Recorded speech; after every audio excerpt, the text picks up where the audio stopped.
Hi, I'm Connie Whitman, your host, and you're listening to Enlightenment of Change on webtalkradio.net. As always, thank you so much for joining us this week.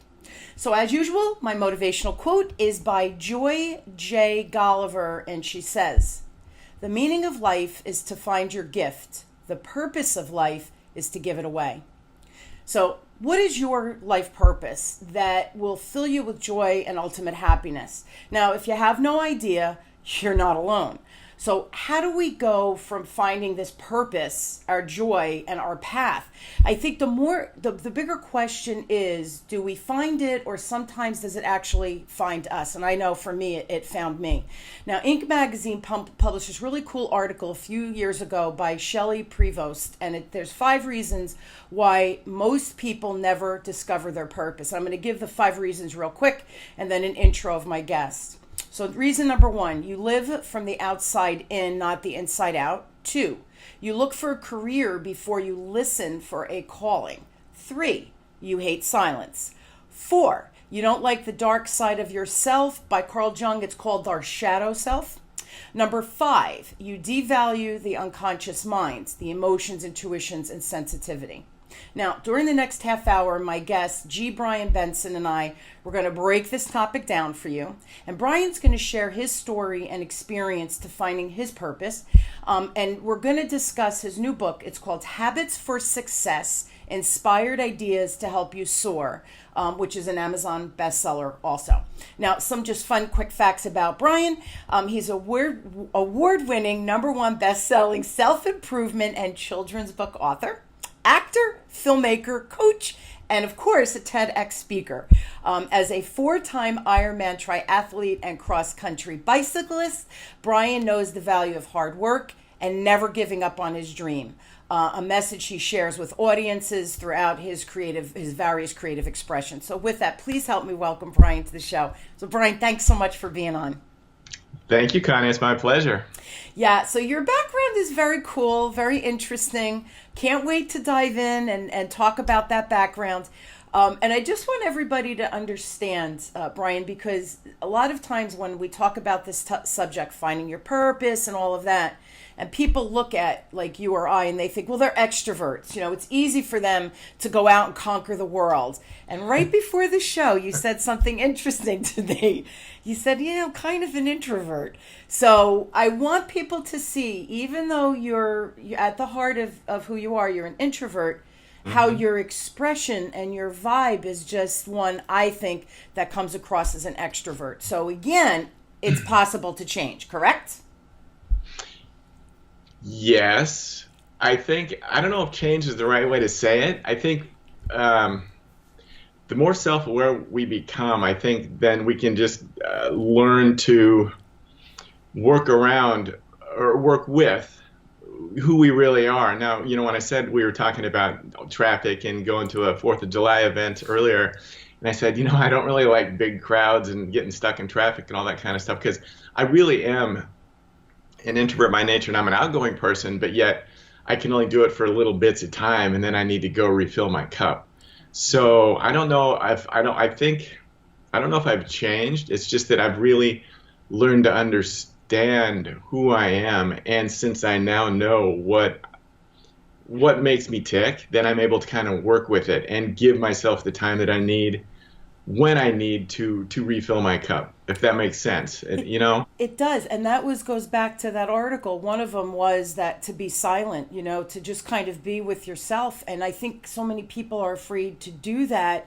It's easier to look outward and to try to tell people, you should do this, you should do that, yeah. Right? Versus looking within and saying, hey, maybe I need to try this or I need to try that. So I hear you with filling your cup. I am an extrovert. But being high on high energy, not high on on pot or anything, but no judgment. No judgment. I don't.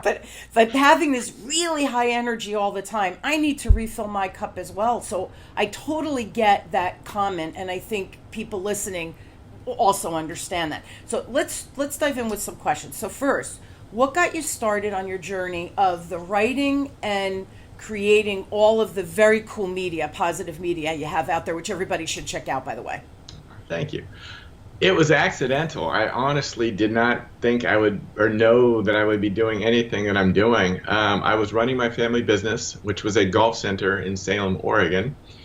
I grew up working there, and then I ended up running it for 11 years. And around 1997, I just started, no, excuse me, 2007, I started feeling kind of burnt out and like maybe I wasn't growing there anymore. And there's always kind of been a part of me that's always tried to be the best version of myself.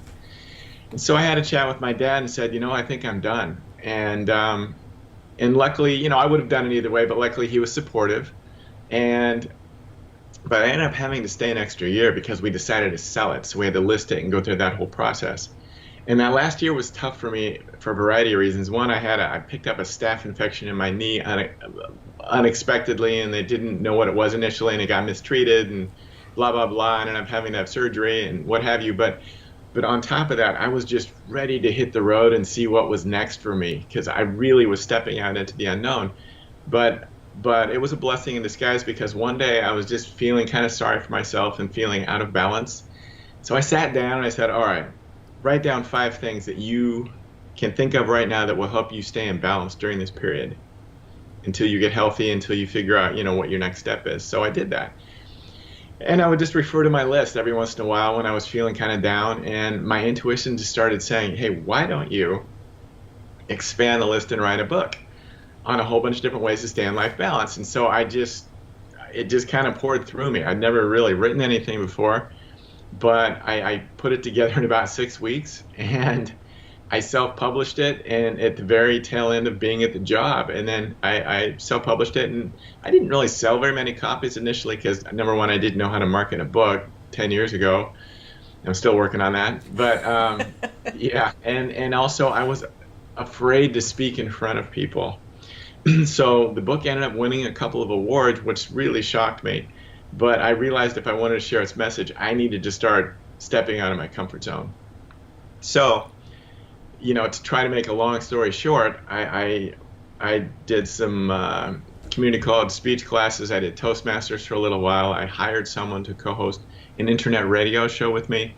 I created an interactive workshop based on the book, kind of hoping that, or feeling clever because I wouldn't have to talk the whole time, but actually it worked out really well using everybody's interactions. And I also took an acting class. And I never planned on acting, but all these things helped me get in front of people and gain more confidence, and just one thing led to another. Every time I would do something, it led to something else, and I just kept saying yes, and I just kind of kept following those intuitive breadcrumbs, and I started really feeling alive and empowered, and like, wow, I'm doing all these things I never thought possible or that were inside of me. And so, I just let it flow. And 6 years ago, I moved to LA. What's kind of cool about that whole story, again, starting that you're an introvert, these are all really challenging things for an introvert, right? So they still are sometimes, absolutely. I don't have a dial. I'm working on it. I know, but I think, holy crap, that you, first of all, took that first step. So I want to just go back to the very beginning. Yeah. When you were going through with the leg, the injury, and the infection, all of that, and operations and recouping and waiting for the business to sell, were you doing some self-development work that started that initial breadcrumb, or was it truly divine intervention? You know what I mean? Great question. It's a combination. I think even before the knee injury, like in 2007, I ended up leaving at the end of 2008. I'd read some self-help books along the way, 20-some years ago. I think Gary Zukav wrote The Seed of the Soul and a few other things that just kind of piqued my interest. And I started kind of reading a little bit more about that time. I think I listened to some of Wayne Dyer's books on tape, and I started kind of feeling like I was remembering stuff that maybe already was inside of me. And so that was exciting and kind of gave me a nudge and some inspiration to make all these changes. And I started meditating as well, consciously meditating. I think looking back, there's lots of ways that we can get into a meditative state that we don't really realize. Like all those years of racing and triathlons and training, I'd go on long bike rides and long runs, and those were a form of meditation. Now I know that, sometimes when we get creative, we're in a meditative state. And so things did start to come together that way. But also, not too long ago, after I was on my new path, my mom reminded me, and when I was 3, I told her that I was put here to inspire people. So in some ways, I feel like I've always kind of known my life's mission subconsciously, and I just unknowingly just kind of was moving in that direction. With first of all with the trust of stepping out into the unknown and leaving the family business. That was kind of step one. Although I didn't know any of this at the time, I was Sure. just following Sure. those nudges. Sure. But see, it goes back to we're afraid to quiet ourselves. So the Yes. bicycling, the triathlon probably was really good for you, obviously health wise, but it was good for you in that mind, body, spirit thing that you really hadn't tapped into. And the other thing I find interesting with that, when you were 3, you said to your mom, I know. as kids, we are so open to, I'm going to be an astronaut, and I'm going to be Superwoman, I'm going to be Wonder Woman, whatever it is. And then we forget because we get programmed and we settle into working for the family business, sitting in traffic, whatever it is, it becomes our life. And we forget to stop and reflect. And I think that's dangerous. And I think that folks like you, my show, even though my show, believe it or not, is a business platform, right? My background is sales, 37 years in sales. This is such an important concept that we all need to start shining the light within, because it's needed out there to make a better world. And I think that's why, I don't know how you found me or how you ended up in my inbox. Again, divine intervention, perhaps, right? Yep. As soon as I started looking at your TED Talks and watching your videos, I'm like, this dude is really cool. And the thing is, your story is so real for, I think, a lot of the listeners, that they're sitting here thinking, well, I'm an introvert. Oh, I never thought about that. What is my life purpose? So if you and I could get people to start thinking internally, I think we're doing our job. So go ahead. You want to say something? Then I have another question. No, you finish, and then I have an important point. I think everything that I've done has been an extension of my own self-growth process. And so when people ask me, what I should do or what they should do, I said, start working on yourself, and you'll be led and you'll be guided. The key is to clear the clutter out and just slow down a little bit. And it's scary because it's not human nature. We're always feeling like we got to go, go, go. And especially with today's society and social media and all the noise, it's just hypnotized us. And so it was tough for me at first, but as I started to slow down, I realized I was still getting a ton of work done, but I was happier and I was in tune with what I was supposed to do. So if you really want to tap into who you really are, you need to start working on yourself and become more self-aware and shine some light on some of those fears and vulnerabilities, and your world will open up. It's absolutely true. Again, it starts, and how many times have you heard when you said Wayne Dyer? Oh, I love Wayne Dyer. I think I've read every book. Anytime I see a video on him, I don't care what I'm doing, I have to stop and watch, because it's that moment when I hear him speak that I think, yeah, it's all okay. Like, it's all okay. He just makes so much sense. He was a great leader of our time. But that going inside, man, scary place, scary. I when I teach, sales in my corporate clients, and we talk about communication models, DISC, Myers-Briggs, depending on who the client is or the organization. And I laughed, and I think you have to climb in other people's heads, but you got to climb in your own head. Scary place. It's a scary place to be, but we got to do it. We got to do it. So, you talk about this creativity, that you had this kind of flow of energy find you or come within you. Does the creativity, do you think it flows just easily for you, or do you need to get in the right mindset? Like, do you have a process? All of the above. I think ultimately it's all a trust walk. You have to trust that you're going to get what you need when it's supposed to come. And it took me a while to do that, because Yes, I don't think it's any accident. I'm going to jump around. I don't think it's any accident. My first book was on a whole bunch of different ways to stay in life balance because it taught me how to be aware of what kept me in balance and what threw me out, which in turn helped me develop a routine of self-awareness that kept me, for the most part, in my optimal, you Zone. know, moving forwardness. Right, in your zone.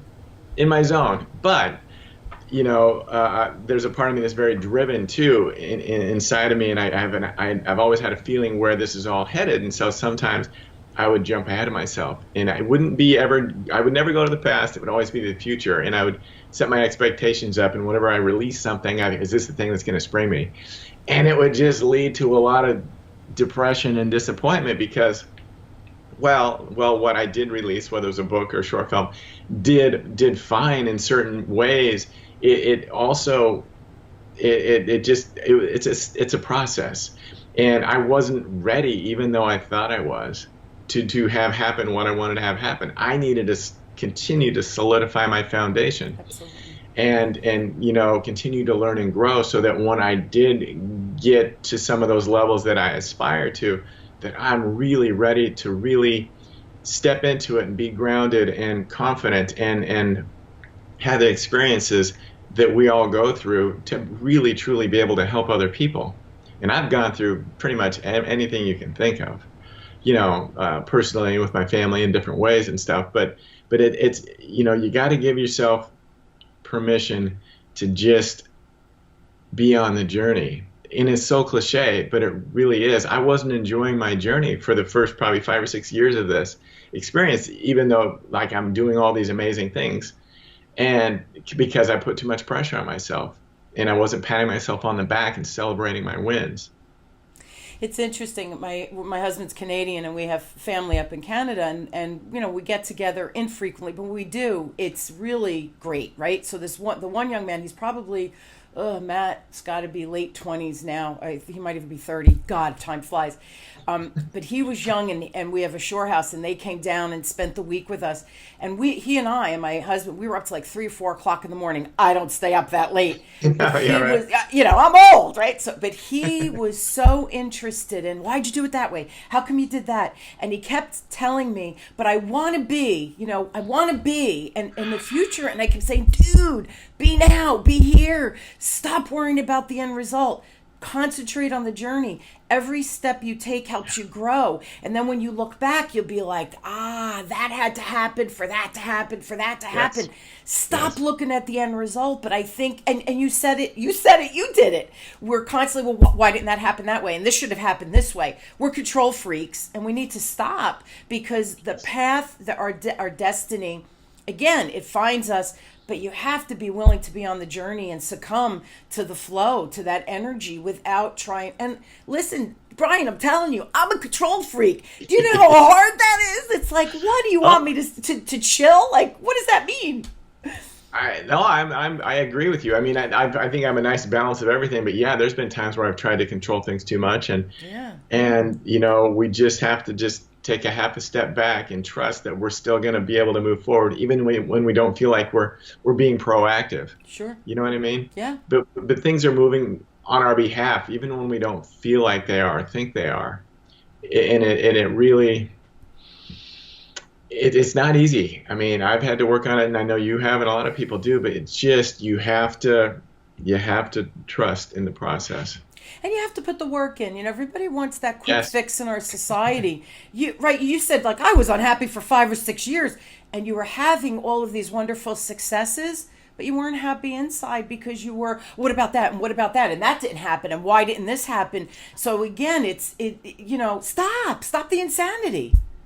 Yes. And yes, I think what has helped me also, we're all here to learn and grow. Mm-hmm. And I think probably the most difficult thing that we're here, that we have to work on, is to learn how to love and accept ourselves. And until we can really do that, it's going to be bumpy. And I've had to work on it myself too.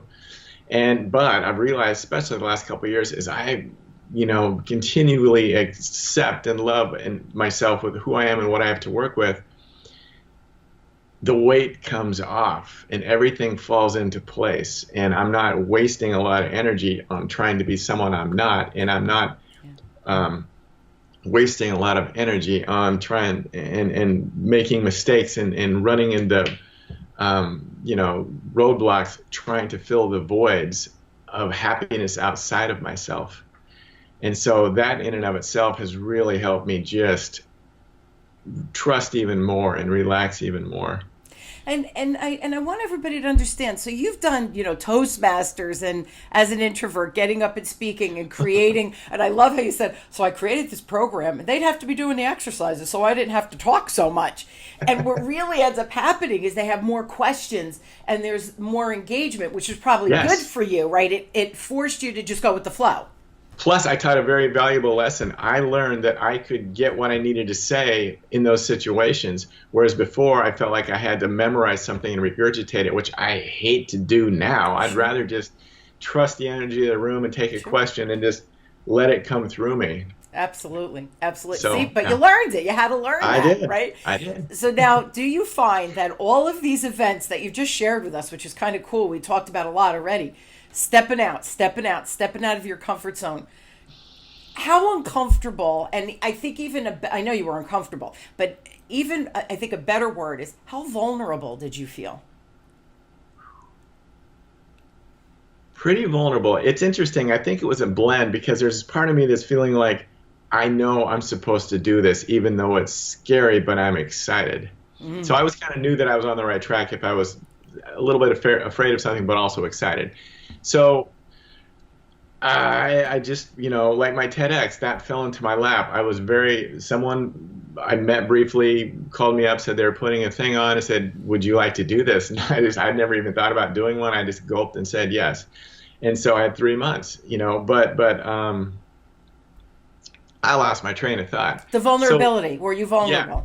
So I think I became more highly aware of that when I moved to LA and started taking acting classes. And I think everybody should take an acting class, even if you don't want to act or plan on it, because it really forces you to become vulnerable and open yourself up. And it really taught me how, it's been an education for me. It taught me how to be more feeling in public and own myself, you know what I mean? And the whole vulnerability thing, but it also taught me gave me an education to be in front of the camera as well. But vulnerability is an interesting thing, because there's some things, especially as an introvert, that I will always want to kind of keep a little bit private, because that's just the way I am. But yet I also know that I'm kind of a public figure a little bit, and you are. Everything that I put out there, whether it's a book or a short film or a TEDx, are all about my own growth experience. So I'm kind of having to juggle that balance. So vulnerability is a very powerful thing, and I've been inspired by a lot of Brene Brown's work. She has a great TEDx talk or TED talk that really I needed to hear at the right time a few years ago, that gave me the inspiration to share more and to open myself up more. So it's just a process. You don't have to do everything all at once. It's a process, but as long as you commit to start becoming more self-aware and own those parts of yourself that need a little bit of work and shine some light on them, you'll be all right.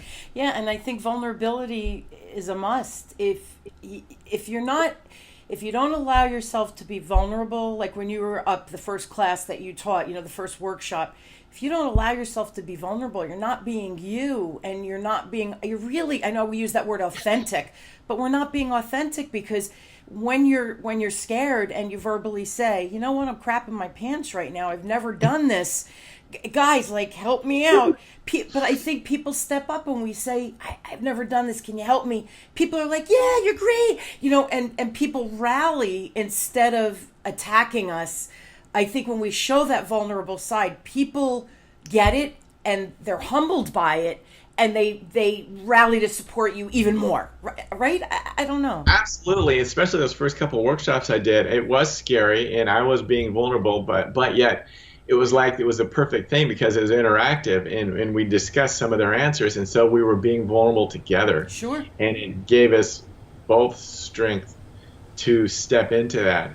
And ultimately, I think everybody really does want to be their authentic self. And so by witnessing other people doing it, it gives those of us working on it or wanting to open up even more permission to do it, number one, and also just the inspiration also to do it. But isn't it easier to be your real self than to try to put on this facade? It's exhausting. Oh my God. Yeah, that's what I'm telling you. It's just, it takes a lot of energy and just messing around and time wasting, of trying to be somebody else. And we're advertising doesn't make it any easier because we're constantly being told that we're not enough. That's true. And then on social media, we witness everybody else's best moments and we're comparing it to our worst moments. And so the more that we can really just sit comfortably with who we are and what we have to work with and realize that all we see isn't truth on the outside and let it come through from the inside, there's just I'm so much more at peace and calm and not pushing as much because things are still happening. But yet it's just once we really embrace that ourselves in the process, I now give myself permission to take breaks. Before it was hard for me to do that, and when I wasn't taking a break, I would still get nothing done. But now I give myself a break, whether it's a day or two or a week or two, and just know that when I come back really refreshed, I'll just be able to a lot of stuff will come through me. And so, I had to go through that a couple times to realize that everything's going to be okay, but it is. Yeah, exhaustion is not our friend, right? Being worn out is not our friend. No, and there's this romantic thing about, I'm going to work till I'm bleeding and all that kind of stuff. Yeah, whatever. But, I work hard, but I work smarter now. Definitely. Yeah, I agree 100%. All right, I want to talk about your book briefly. Briefly. Habits for Success, Inspired Ideas to Help You Soar. By the way, love that, to help you soar. I'm a visual person, so to me that title has a lot of visual of me, kind of propelling myself forward, right? Woo, let's go. Without giving too much information, give us a few of the habits because I like to give people tips right here, right now. They listen to the show, usually they commute with us, they get to work. What are some things they could put into place immediately?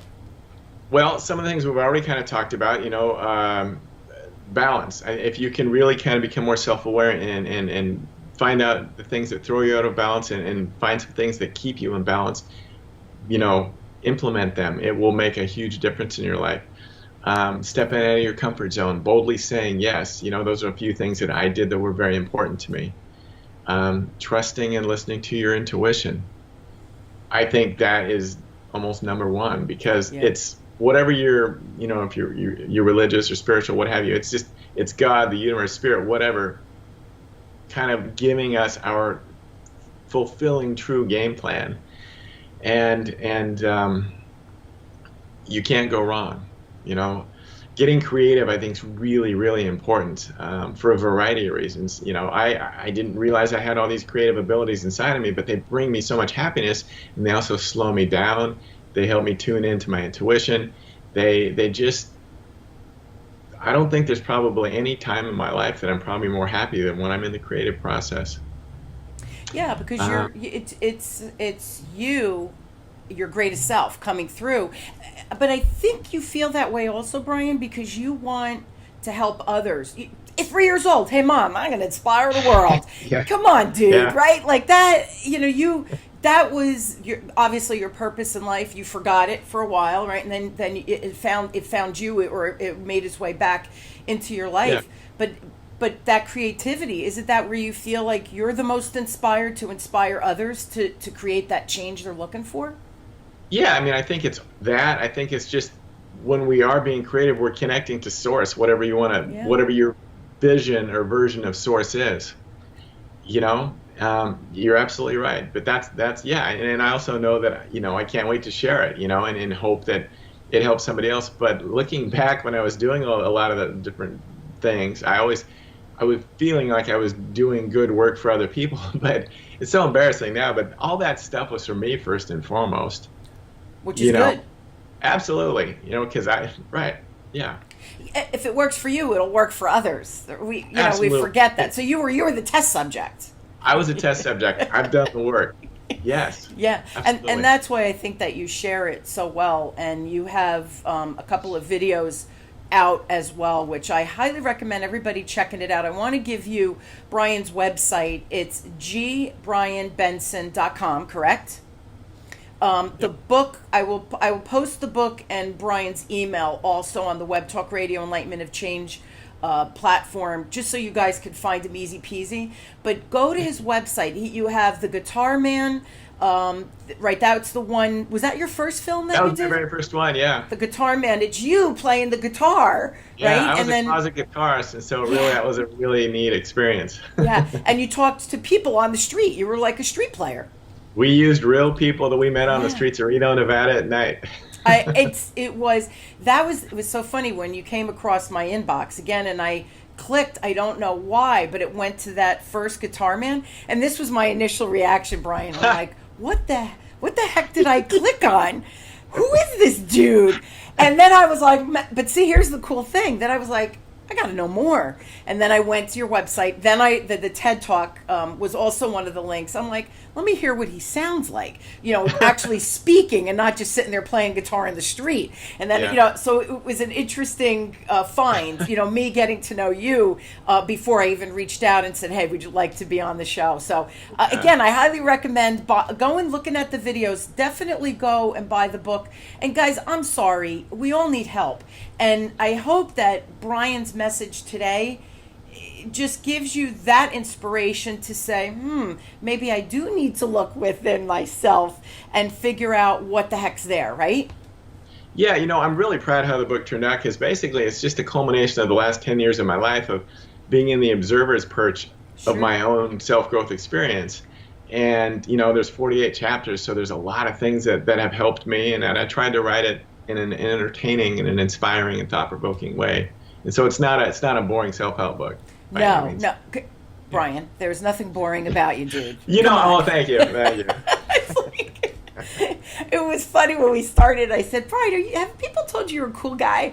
And he's like, I've been called a lot of things. But honestly, your vibe and all the things you do in the book, you're very well versed.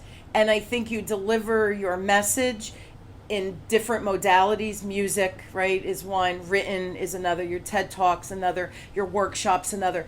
So I think depending on what, your book, what vibes for people, I think they could find a way that you will inspire them, whatever that means to them. You know what I'm saying?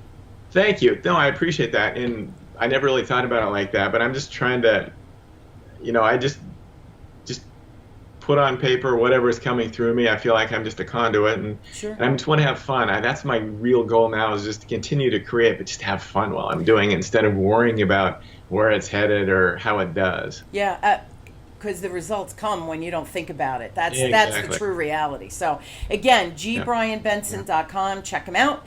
My partner and I still offering that free communication style assessment. If you go to Wisdom Decoded, my second business, wisdomdecoded.com, right on the landing page, you'll see your free communication style assessment. We just updated the report, so they give you a little bit more insight. And we have a companion book if that helps you as well. Brian, thank you again for being on. This was a fun show. Yes, it was. Thank you, Connie. You're a cool. I appreciate it. You're a cool dude, my little introvert. So you're a cool dudette. Yeah, thank you. The cool dudette. Oh, I can't wait to tell my husband that one tonight. Thanks again. And thank you all for joining us. I hope you join me weekly as we question, build, and discover together that to grow and challenge ourselves, probably easier than we think. And now you have yet another example with Brian and his very awesome story. That get out of your own way. I think that's really the message of the day, is get out of your own way and magic happens. We don't have to do anything for the magic to happen. So just be real with yourself and be authentic and be vulnerable. I love that word as well today. Thank you again. Thank you, Brian. Thank you all for listening. You've been listening to Enlightenment of Change with me, your host, Connie Whitman, on webtalkradio.net. I wish you all just an inspired week. Go and try to do something different, or sit quietly for a minute and see what comes to surface. Thanks, everyone. Have a great week.